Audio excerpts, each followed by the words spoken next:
21শে জুলাই উপলক্ষে জাতীয় সড়ক যেন তৃণমূল কংগ্রেসের দখলে। আজ ঐতিহাসিক 21শে জুলাই। তৃণমূল কংগ্রেসের পক্ষ থেকে এই দিনটি বিশেষভাবে শহীদদের স্মরণ করা হয়। পাশাপাশি আগামীতে তৃণমূল কংগ্রেস কোন পথে যাবে তার নীতি নির্ধারণ করেন দলনেত্রী মমতা বন্দ্যোপাধ্যায়। হুগলি জেলার ডানকুনির ওপর দিয়ে যে জাতীয় সড়ক চলে গেছে, গতকাল রাত থেকে সকাল পর্যন্ত প্রচুর সংখ্যক গাড়ি যাচ্ছে ধর্মতলার উদ্দেশ্যে। প্রায় প্রত্যেকটি গাড়িতেই দেখা যাচ্ছে তৃণমূলের দলীয় পতাকা লাগানো। হুগলি ও হাওড়ার বর্ডারের ডানকুনি এলাকায় খোলা হয়েছে সহায়তা কেন্দ্র। এর মধ্যে একটি ডানকুনির টোল প্লাজাতে ও অন্যটি মাইতিপাড়ায়। সেখানে জল থেকে শুরু করে শুকনো খাবার, মেডিকেল সহায়তার ব্যবস্থা করা হয়েছে। উপস্থিত ছিলেন স্থানীয় নেতৃত্ব ও দলীয় কর্মীরা। দায়িত্বে থাকা নেতৃত্বরা কি বলছেন দেখে নেব এক নজরে। ডানকুনি থেকে সুদীপ ভট্টাচার্যের রিপোর্ট, বেঙ্গল নিউজ এক্সপ্রেস।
এদিকে আবার তাক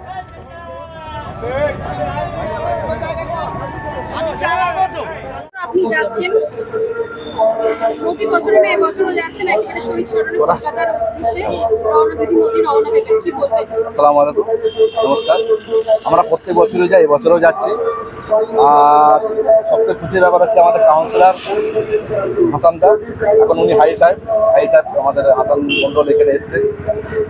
আমরা যাই, এবছরও যাচ্ছি, প্রত্যেক বছরই যাবো, যতদিনে বাঁচবো আমরা। কিন্তু 21 জুলাই আমরা একটা বছর অপেক্ষা করে থাকি যে আমরা 21 জুলাই আসলে আমরা একটু রং বেরঙ্গি হয়ে আমরা একটু কলকাতার উদ্দেশ্যে যাবো। আর আমরা অপেক্ষা করছি দিদিমণিরা যে কি আদেশ দিচ্ছে, নির্দেশ দিচ্ছে, সেই হিসেবে আমাদের সারা বছর আমাদের চলার পথ শুরু হবে। আচ্ছা, 2026-এ আশা করি নিশ্চয়ই আজকে কোনো আদেশ নির্দেশ থাকবে, সেটা আমরা পালন করবো। দাদা, কলকাতা হাইকোর্ট আজকের দিনের জন্য বেশ কিছু পাবন্দি লাঘব করেছে, কি বলবেন সব কিছু নিয়ে? আগামী বছর বলা হচ্ছে মানুষকে ডিস্টার্ব করে যেখানে করা হয় ভিক্টোরিয়া হাউসের সামনে এই ধরনের অনুষ্ঠান করা যাবে না। কিভাবে দেখছেন বিষয়টা? না, দেখুন, কোর্টের কথা তো মানতেই হবে। আদালতের মানে আমাদের যে হাইকোর্ট মানে যে কোর্ট আছে আমাদের ওপরে, সবার ওপর আছে, ওনাদের কথায় মাথায় রেখে কিন্তু আমরা যেভাবে নির্দেশ দিয়েছি আমাদের তৃণমূলের কর্মীরা অনেক শান্ত সৃষ্টভাবে দেখবেন, ওইভাবেই আমরা কিন্তু পালন করবো। আমরা কোনো আইন ভঙ্গ করবো না। আমরা আজকে দেখছেন তো আমাদের যে কালারটা আছে, কি বলে টমেটোর কালার বলবো এটাকে, প্রত্যেক বছরই কালার চেঞ্জ করতে হয়, তো এই বছর এই কালারটা করা হয়েছে। दादा, लीग से हटकर जैसे दूसरे तृणमूल कांग्रेस समर्थक एक बीएसपी है, क्या पेड़ है? देखिए, हम लोग का जो टोल का जो है, हम लोग का जो टोल का जो 2015-16 से हम लोग ब्लड डोनेशन कैंप शुरू किए थे हम लोग। तो उस टाइम से हम लोग एक बार दिमाग में हम लोग का आया था कि हम लोग के कुछ अलग करना चाहिए, तो वही सोच के हम लोग अलग कुछ किए। আজকে কতজন যাচ্ছে?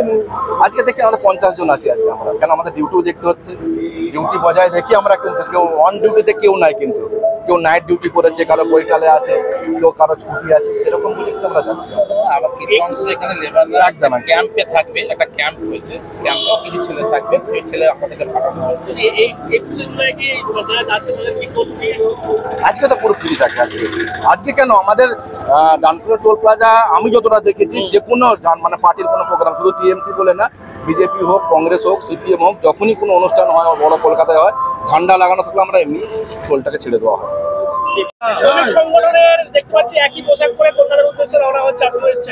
দেখুন, ডানকুনি টোল প্লাজারে আমাদের আইএনটিইউসির শ্রমিক সংগঠনের যেসব ছেলেরা আছে এরা প্রত্যেক বছরই 21শে জুলাই নয়, শুধু আরো বিভিন্ন যে আমাদের তৃণমূলের যে সমস্ত প্রোগ্রাম থাকে সমস্ত সেই প্রোগ্রামে এরা একটা আলাদা রকমের একটা যেমন আরামবাগ, খানাকুল, এর আগেও আমরা সব দেখেছি।